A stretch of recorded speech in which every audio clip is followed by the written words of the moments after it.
Bismillahirrahmanirrahim. Kita akan lanjutkan kajian tafsir tematik pada kesempatan berbahagia ini, dan temanya adalah tentang kemerdekaan atau makna kemerdekaan.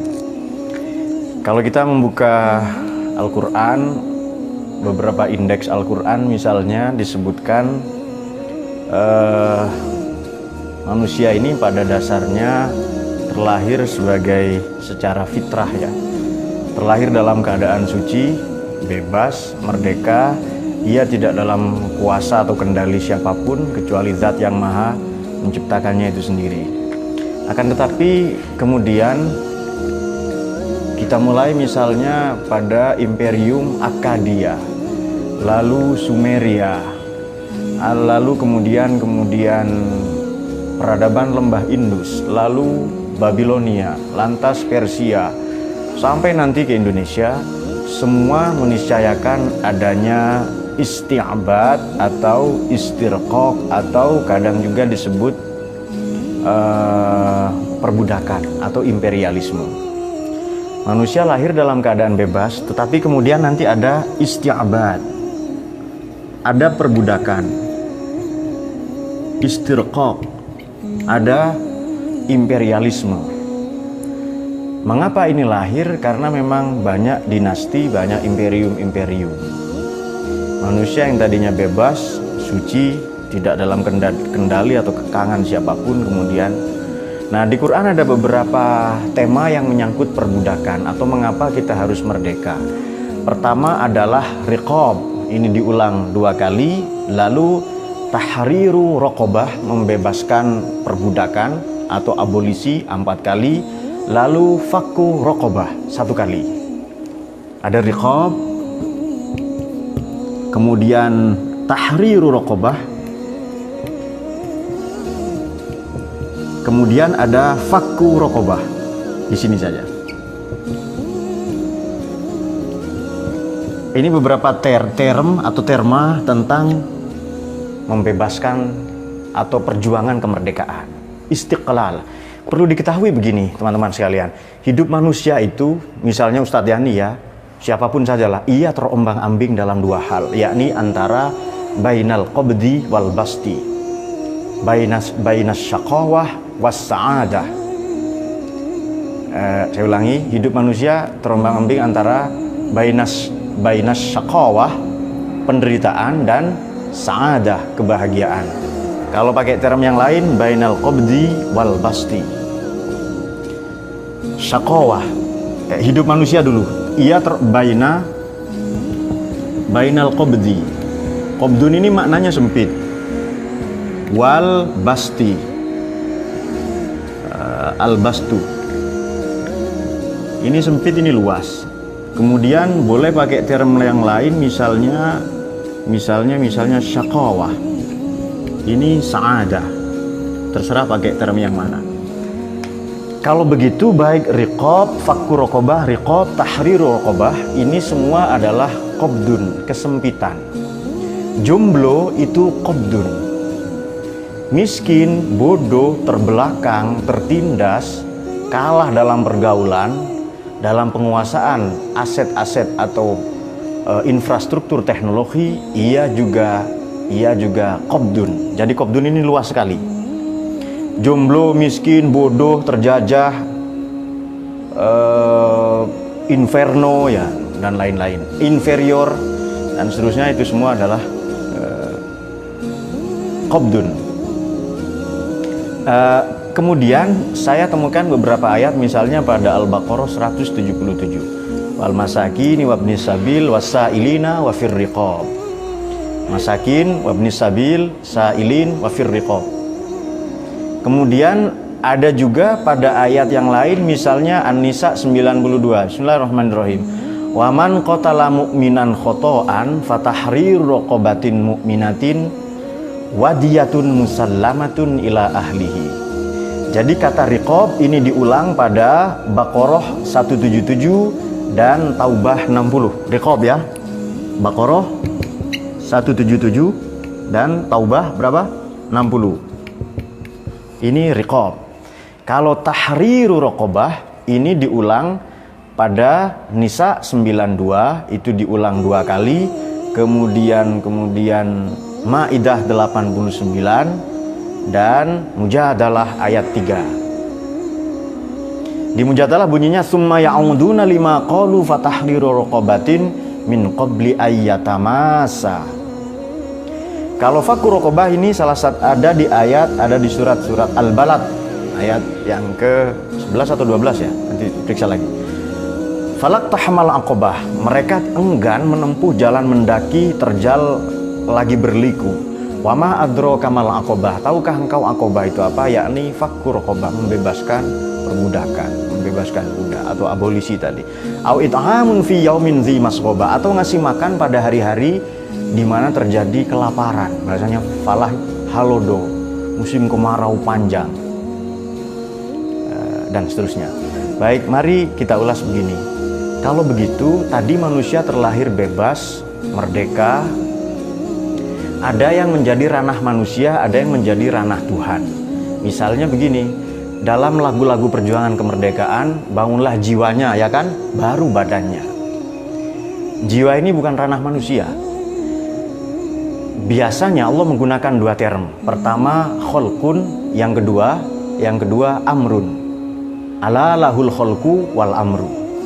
Pada aspek ruh, pada aspek jiwa, Allah pakai amr. Kulir ruhu min amri rabbi, ya kan?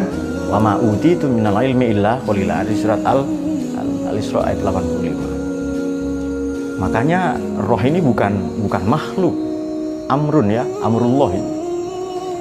Tapi kalau jasad, jasmani, planet-planet, bintang-bintang itu semuanya ranah manusia, ranah makhluk yang ya harus diperjuangkan. Namun demikian, oleh karenanya kemerdekaan ini sebenarnya pada aspek mental mula-mula, bukan pada aspek jasmani. Kenapa kita terjajah? Karena mental kita memang bermental inferior.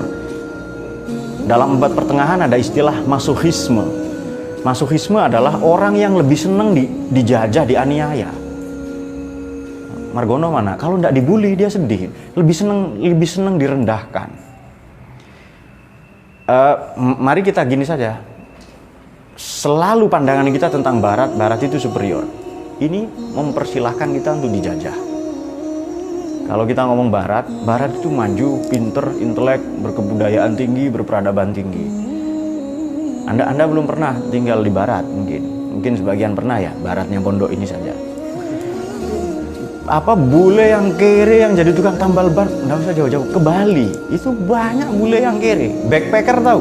Backpacker ini gelandangan artinya cuma supaya keren, backpacker. Mereka traveler petualang yang melarat aja, yang miskin aja. Betul ya, coba Desi Wulandari. Siapa ini? Ya, Desi Savitri ya. Panas ya mikir itu sampai ke kepala dan mulai rontok rambut itu. Nah, itu beberapa terma. Kalau begitu, hidup itu bukan hanya di sini dan sekarang. Life isn't now and here. Hidup itu tidak hanya sekarang dan di sini, tapi juga what after, what next. Wal tandur nafsumma qaddamat liwat. Manusia ini di masa depan harus punya rencana. Nah, kalau begitu yang dimaksud isti'bad, istirqaq ini apa? Adalah hak-hak manusia itu dirampas, diambil. Tidak lagi jadi manusia, dijadikan mesin, dijadikan hewan dan lain-lain. Setidaknya kapan? Kita bisa mengukur 200 tahun yang lalu atau abad 18, mungkin 200 tahun lebih sedikit. Ketika Barat mulai menemukan, khususnya Eropa ya, teknologi mesin. Ada mekanisasi dalam seluruh sektor kehidupan, dimulai dengan penemuan mesin uap, lalu mesin-mesin yang lain. Mekanisasi, ini kan revolusi industri yang pertama. Maka cara berpikir manusia bercorak mekanistik. Kalau sudah ditemukan mesin, apa bahan bakarnya mesin? Tentu saja minyak. Di mana minyak? Di Timur Tengah. Mulailah eksplorasi, mulailah penjajahan. Eksplorasi itu pencarian minyak, lalu dijajahlah itu. Kalau mau lebih dulu lagi, abad ke-15, 1447 sampai 49, nanti ada perjanjian demarkasi satu, dunia dibelah jadi dua. Lalu perjanjian Tordesillas atau Tordesillas, dunia pun dibelah jadi dua. Ini perjanjian diinisiasi oleh Paus. Dunia belahan barat ini dijajah atau dalam kuasa Spanyol, dunia belahan timur dijajah oleh Portugis. Dan sekarang kita terima, kita nyebut Arab itu loh Timur Tengah, ya kan? Padahal di sebelah barat kita itu term yang dipakai barat, nggak usah kita pakai. Bukan anti barat, bukan, beberapa anti, beberapa yang tidak. Pada Arab kita juga harus anti pada sebagian aspek, jangan lupa. Yang tidak baik ya kita anti itu saja. Itu membuktikan bahwa sebenarnya penjajahan ini memang dimulai dari penguasaan manusia kepada sumber daya. Saya ulangi, penjajahan dimulai dari penguasaan manusia pada sumber daya, pada mesin-mesin. Kalau mau lebih simpel, di Quran ada ayat, yakni ketika manusia menyalakan api, industri itu dimulai. Bismillahirrahmanirrahim. Masaluhum kamasalil lazis tauqada naron. Nah, ketika itu nar dan nur disebut secara bersamaan. Falamma adha'at ma haulahu, ketika orang-orang itu ada di sekelilingnya, sinar industri ini menerangi sekelilingnya, zahaballahu binurihim, Allah mencabut cahayanya, wa tarakahum fi dhulumatil la yubsirun. Ketika dunia atau manusia ini menyalakan api industri, lalu industri menerangi Eropa dan Barat secara umum, justru Allah mencabut nurnya, cahayanya. Ulas asih, cinta kasih, dan lain-lainnya, kemanusiaan, dan seterusnya. Nah, penemuan mesin-mesin tadi berbanding sejajar dengan sikap kita yang mau dijajah. Kenapa sih ada orang menikah, jatuh cinta dan sebagainya? Karena dua pihak itu mau, yang menyinta dan yang dicintai itu mau. Coba Anda bercinta itu jatuh cinta beda keyakinan. Anda yakin senang, pacarmu tidak akan ada itu. Jadi di sana mau menjajah, kita mau dijajah. Terjadilah istimbat atau istirqaq tadi. Nah, kalau memang hidup itu tidak hanya di sini dan sekarang, wal tanzur nafsum ma qaddamat lighad, kita harus future oriented, merencanakan kemajuan, kejayaan di masa yang akan datang, terutama di akhirat ya. Akhirah ini bentuk feminin, bentuk muannas dari al-akhir, ya kan? Kalau al-ula ini bentuk feminin, maskulin, sipul bentuk zakarnya, bentuk mudzakarnya adalah al-awwal. Ya, maaf kalau Allahumma sholli ala sayyidina Muhammad. Nah, itu dia. Nah, makanya bangsa-bangsa yang dijajah ini nanti terbentuklah watoniyah, kebangsaannya. Bangsa-bangsa yang dijajah terbentuklah patriotismenya, nasionalismenya. Apakah ini dialami para nabi, para rasul? Memang nation ini bahasa dari pulau, dari barat. Tapi kebangsaan secara umum ada dalam semua bangsa yang dijajah. Kalau Anda pernah membaca buku Ali Syariati begini, perlawanan para nabi, para rasul ini alaihi wassalam, baik di barat maupun di timur, sebenarnya perlawanan antara atau perang ya, perlawanan mustad'afin melawan mustaqdirin, perlawanan kaum proletar melawan kaum borjuis, perlawanan mereka yang tertindih, bahasa ini kalian senang, tertindas melawan mereka yang borjuasi atau kapitalisasi atau korporasi. Pabrik itu loh, ini sudah pabrikasi. Makanya setelah ada mekanisasi, mesin-mesin, ada otomatisasi dengan listrik, revolusi industri yang kedua. Lalu ada komputer nanti, setelah elektrik ya, lalu komputer, otomatisasi, globalisasi dan sebagainya. Lalu sekarang internet generasi ketiga atau big data. Nah, sekarang di situ perjuangan kita. Bagaimana nasionalisme timbul? Mari kita hitung. Ada seorang penulis ya, namanya Eka Budianta. Dalam catatan beliau, Indonesia ini sampai tahun 1945 cuma punya 54 sarjana. Siapa tadi penulisnya? Eka Budianta. Kalian ingatannya buruk. Eka Budianta dalam catatannya menyatakan bahwa sampai antara tahun 1926 sampai 28 ya, pergerakan pertama kali Budi Utomo, selama rentang waktu kurang lebih 20 tahun sampai 1945 itu Indonesia cuma punya 54 sarjana. Tetapi wow-nya, istimewanya adalah 54 sarjana ini mampu menjadikan Indonesia merdeka. Sarjana sekarang bisa apa? Mana Fauzi? Sarjana yang subhat itu. Nah, bisa apa? Yang baru lulus ujian apa? Skripsi ya, itu juga subhat semua.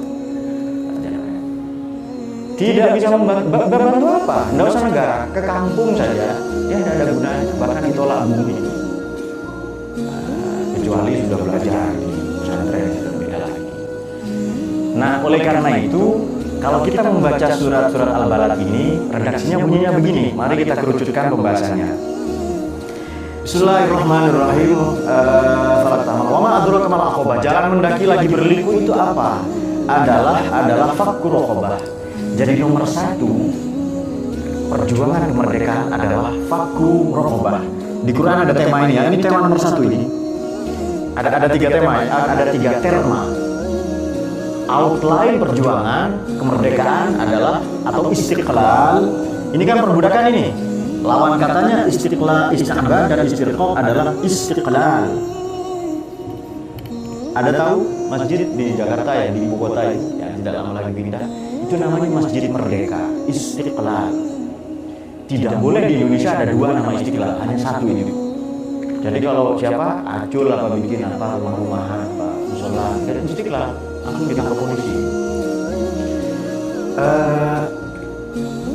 Nomor 1 termanya adalah yang dipakai fakkur raqabah, pembebasan budak.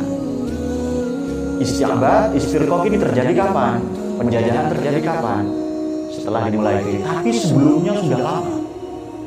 Nabi Musa membebaskan kaumnya dari penjajahan.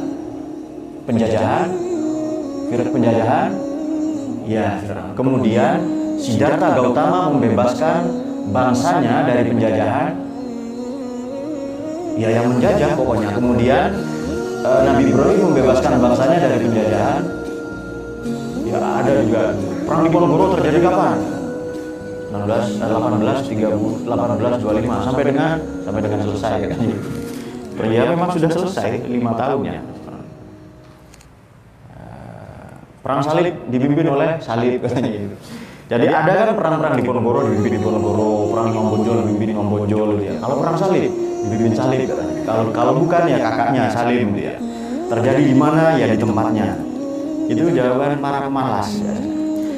Jadi nomor 1 adalah fakkur raqabah. Nomor 2 perjuangan kemerdekaan ini ya adalah it'am, ngasih makan. Ini perjuangan kemerdekaan berdua. It'amun fi yaumin dzi masghaba, memberi makan ketika terjadi kelaparan.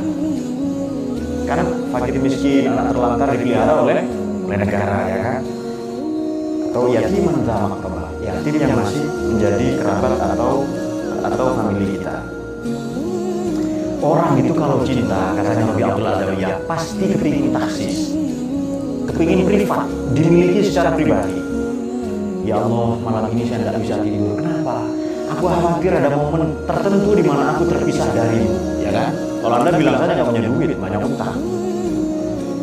Itu bukti orang kalau cinta ke negaranya, tanah airnya, atau siapapun sajalah kekasihnya, dia ingin dimiliki secara pribadi, taksis namanya.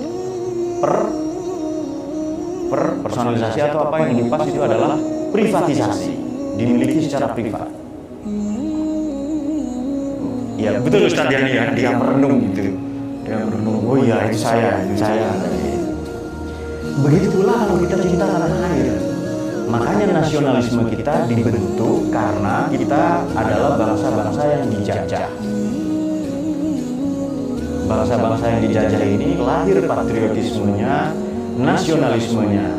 Memang bahasa nasionalisme memang lahir di barat. Ini bikinan filosof Prancis namanya Ernest Renan. Orang sana bacanya Renan. Nanti negara-negara ini bangkit, terutama di Timur Tengah. Yang meskipun kebangkitan di Indonesia beda. Di Timur Tengah ada partai kebangkitan. Tidak usah bangsa, kebangkitan saja.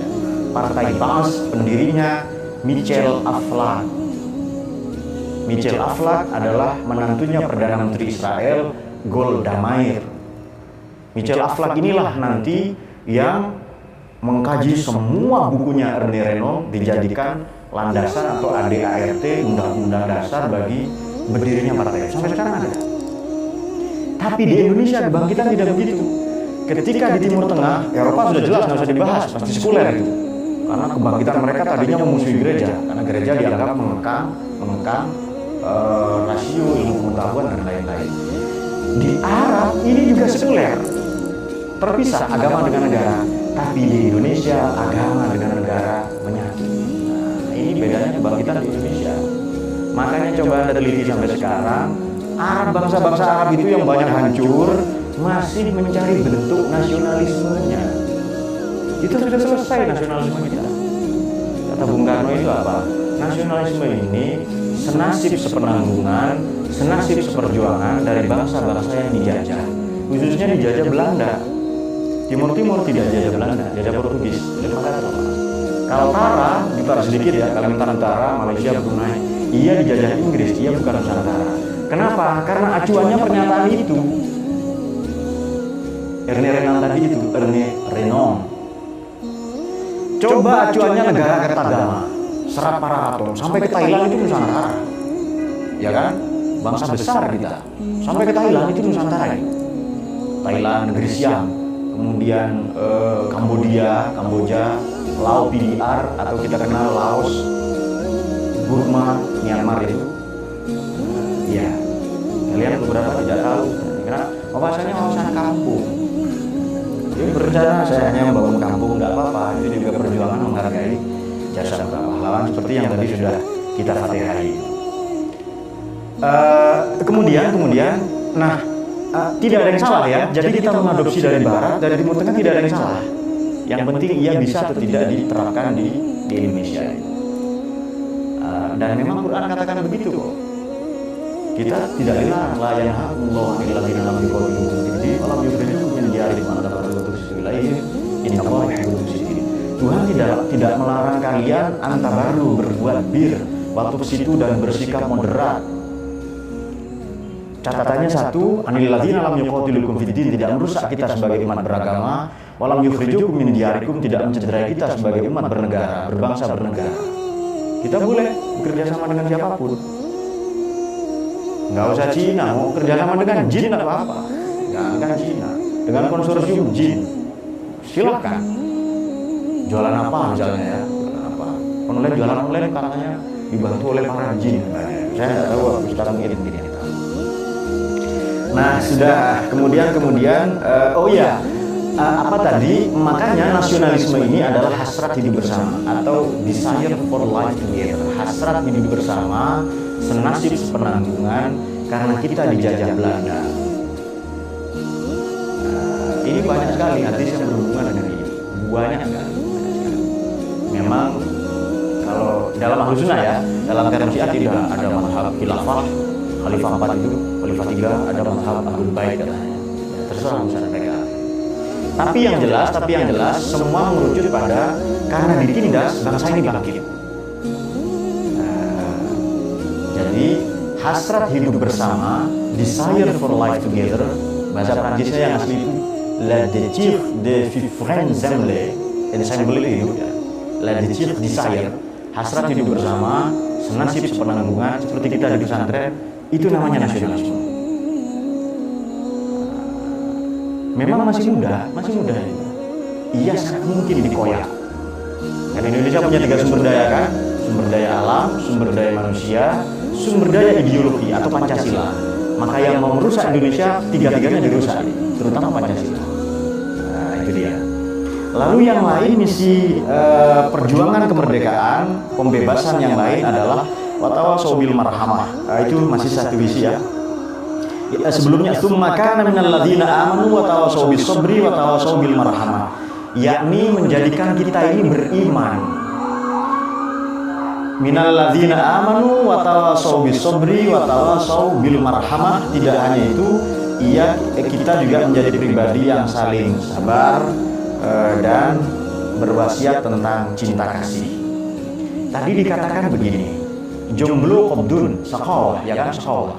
Jomblo, miskin, tidak terpelajar, tidak terdidik. Sekarang orang yang tidak beragama kemudian dijadikan beragama. Apakah beragama ini tidak merdeka? Nah, itu dia. Ini mungkin kajiannya ya agak beginilah kayak biasanya.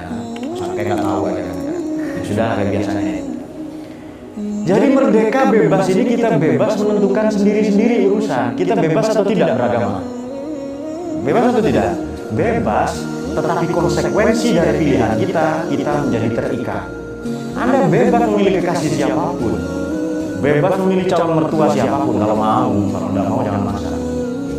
Dengan cara-cara yang wajar, berkompetisi juga yang wajar, yang normal lah ya, jangan seperti ini. Anda bebas memilih mertua siapapun, ya kan? Tetapi sebagai konsekuensi akibat dari pilihan Anda tidak bebas.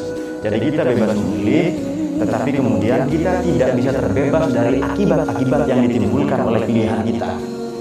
Kita memilih negara Pancasila, ya tidak lagi bebas. Merdeka dari penjajahan memang, tapi kita begitu memilih Pancasila, apapun yang merongrong Pancasila, ya disingkirkan. Saya nanam padi, ada hama, ada penyakit, singkirkan enggak itu? Singkirkan.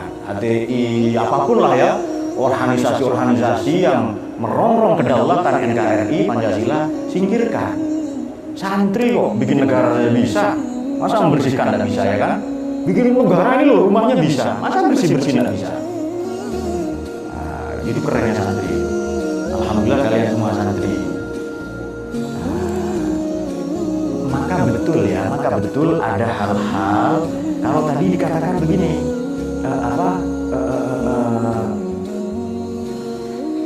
manusia ini kan sudah bahagia. Kan kenapa ada istilah-istilah sulit? Kenapa ada istilah-istilah kesulitan, kekacauan, dan lain-lain? Kita bisa gunakan dua terma. Manusia itu lahir sudah ikhlas. Manusia lahir itu sudah sangat sufistik. Manusia lahir ini sudah merdeka. Kenapa kemudian dijajah? Ini karena kita beda pendekatan. Jadi ada, kalau tadi dikatakan cara berpikir manusia kan sampai sekarang mekanistik. Mekanistik ini cara berpikir Newtonian. Kita ini terpisah-pisah. Coba dari Newton ganti kuantum. Coba itu. Cara berpikir sama-sama fisika, tapi dari Newton ganti kuantum. Maka kalau Newtonian berpikir bahwa dunia ini grand machine. Begitu kita kuasai mesin, kita kuasai dunia. Betul kan ya? Tapi kalau mau berpikir kuantum, dunia ini bukan grand machine, tapi grand mind. Ini pikiran raksasa. Kita terhubung. Hayam punya pikiran ini. Kalau nggak percaya, Acul suruh ngomong. Bisa dia, Hayam punya pikiran kok. Hanya getarannya lambat. Banyak lah ya. Jadi grand mind. Kita ini terhubung satu sama lain, pikiran kita. Coba pakai term barat sekarang, pakai term Newton saja. Atau Newtonian, mekanistik, yang otomatisasi dan sebagainya tadi. Kita mau kuasai, kita mau memiliki. Karena sifat manusia itu ingin sendirian. Seperti kata syairnya lebih adil loh. Ya kan? Rahimahullah, ya rahimahullah. Kata beliau begini, Tuhan sayang engkau Tuhannya orang banyak. Seandainya engkau Tuhan saya sendiri saja. Itu karena cinta, dia ingin menjadi satu-satunya. Tuhan ya, coba dia Tuhan saya saja. Dia malam nggak bisa tidur. Sendiri nggak bisa tidur.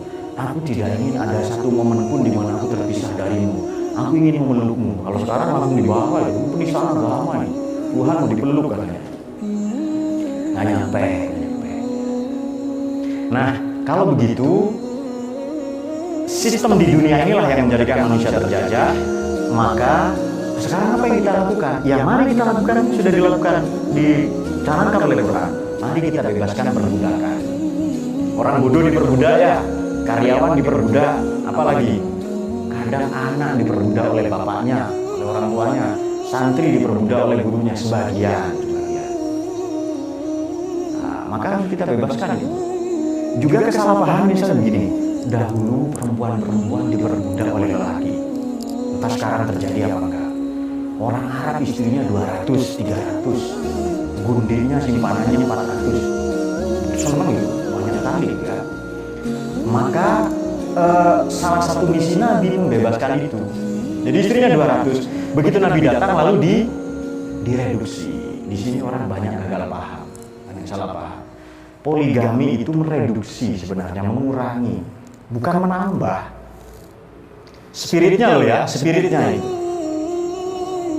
Tapi kan poligami ya, selama ada pernikahan pasti ada perceraian. Ada manusia ya, ada pernikahan, ada poligami, kita tidak bisa menolak itu. Tapi kita pelajari spiritnya, iya sebenarnya pembebasan. Nabi membebaskan perempuan dari perbudakan, jual beli. Perempuan tadinya tidak dihormati, Anda beli rokok, nggak ada kembalian, nggak ada kembalian, ada perempuan 3 kembalian. Seperti itu ya. Ini anak-anak kecil ini yang nakal ini. Nah, muncul ya Acul siapa? Acul, Endul, satu lagi Diva untuk kembalian rokok. Diintimidasi ya. Nah, dan seterusnya. Nah, kita bisa mengambil ranah ini. Nah, sekarang sebagai catatan akhir, mari kita kontekstualisasi. Pembebasan dari perbudakan ini apa? Sekarang apa yang memperbudak diri kita? Yang paling berkuasa pada diri kita itu apa? Yang paling berkuasa? Ya kita diperbudak oleh nafsu, kita diperbudak oleh hasrat berkuasa, menindas dan lain-lain. Mari kita bebaskan diri kita dari itu. Sebagai wujud menghargai kemerdekaan itu. Kemudian baik rikob maupun tahrir rokobah sama. Kemudian it'amun fi yaumin dzi masghaba, memberi makan.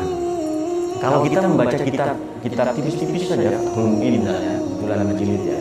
Ini yang ngarang orang India, Syekh Zainuddin Malabari rahimahullah. Kita belajar fikih itu ke orang India. Santri dianggap kampungan, tidak. Kita belajar fikih ke orang India. Belajar nahwu ke orang Kufah dengan Andalus, Spanyol, ya kan? Belajar tasawuf ke orang Mursia, Spanyol juga. Sebagian Maroko. Jadi kita ini belajar dari mana-mana. Kok dituduh kampungan itu loh, gara-gara sarungan ya kan? Padahal pakai sarung itu aman. Sarung tangan, sarung yang lain, sarung bantal ya kan? Jadi lebih aman sebenarnya. Kita bisa ambil ranah yang lain, yakni beriman. Dikatakan begini, apakah orang beragama tidak bebas? Bebas. Buktinya mana? Akidah kita saja spiritnya spirit pembebasan.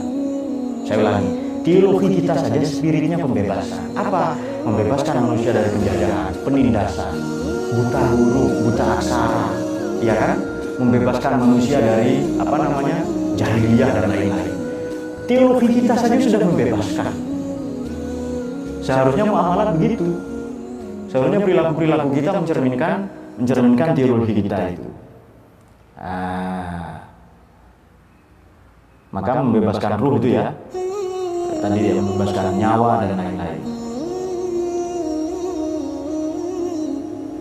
Nah,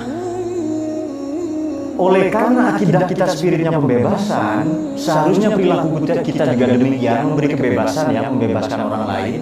Bebas ini bukan berarti bebas dari aturan dan sebagainya, atau ateis atau apalah ya yang banyak disalahpahami. Ateis itu banyak sekali gagal paham. Orang-orang Arab jahiliyah itu bangir ya. Orang-orang Arab dusun itu oleh Imam Asy'ari pernah ditanya begini.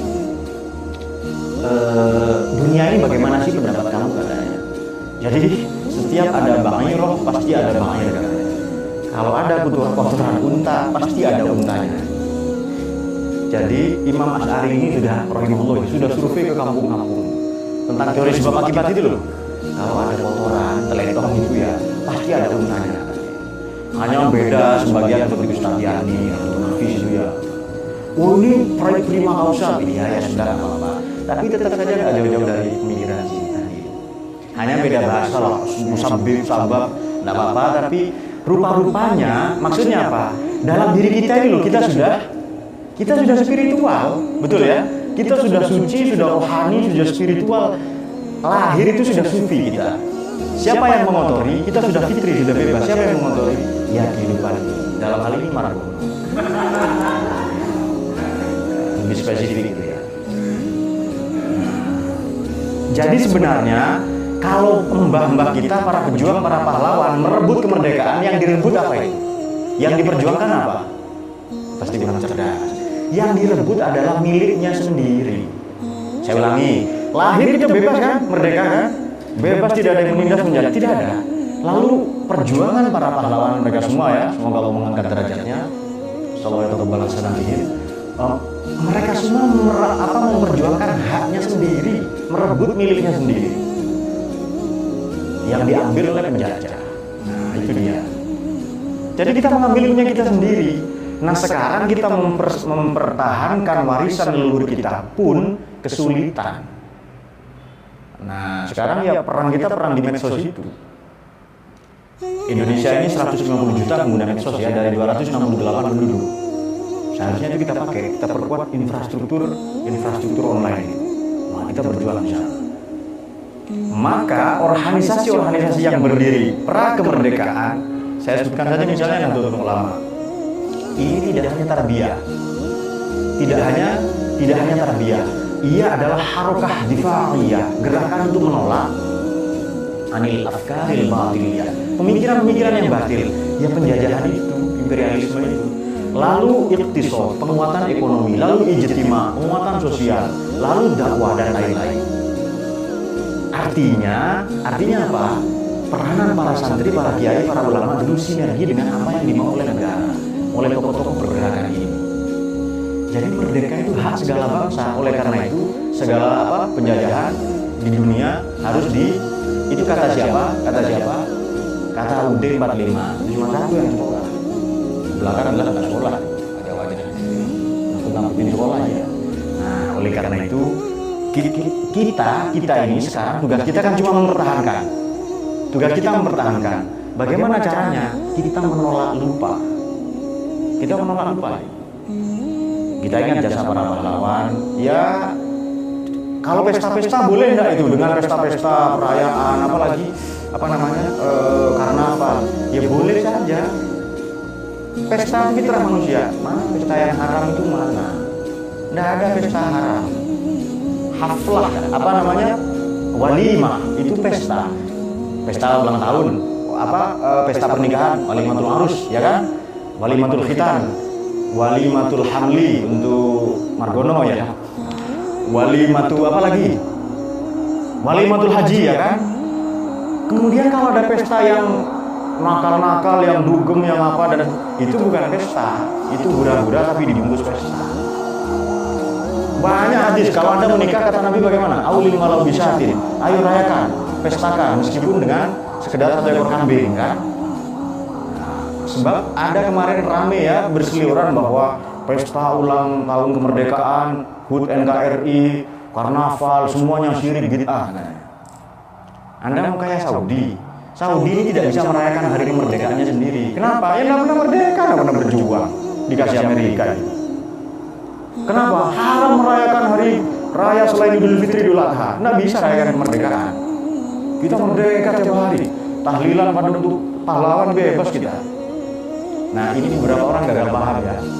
Syirik, merayakan hari kemerdekaan, karnaval, itu hura-hura. Biasanya kalau karnaval itu mubazir, dia buang-buang duit. Ya nggak apa-apa. Tapi memang mereka saudara kita, hanya sementara masih bodoh itu saja. Nggak apa-apa, mereka saudara kita. Hanya sementara masih bodoh. Caranya bagaimana? Jangan dibully ya, kita tolong. Kita bina, kalau nggak bisa ya biarin saja, biar alam yang mendaur ulang. Biarkan alam. Mereka saudara kita. Buktinya apa? Ya syahadat atas gunawan wa ni'mal wakil dan lain-lain kan mereka itu. Nah, saya kira itu yang bisa kita sampaikan. Mari kita bacakan Fatihah sekali lagi untuk para pahlawan ya.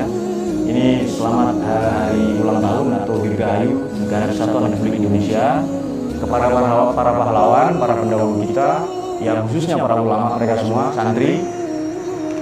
Asallahu wa yataqabbal hasanatihim wa yatajawaz an sayyi'atihim wa andahum fi maq'adi sidqin inda malikil muqtadir fi jannatin na'im bi jahin nabi sallallahu alaihi wasallam. Al-Fatihah.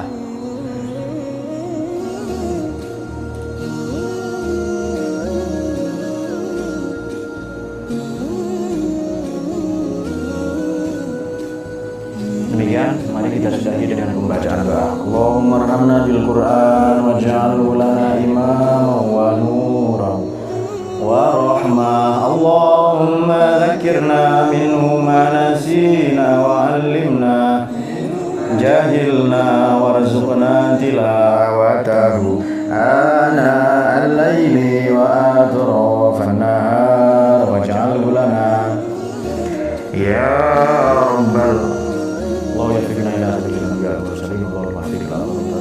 Assalamualaikum warahmatullahi wabarakatuh.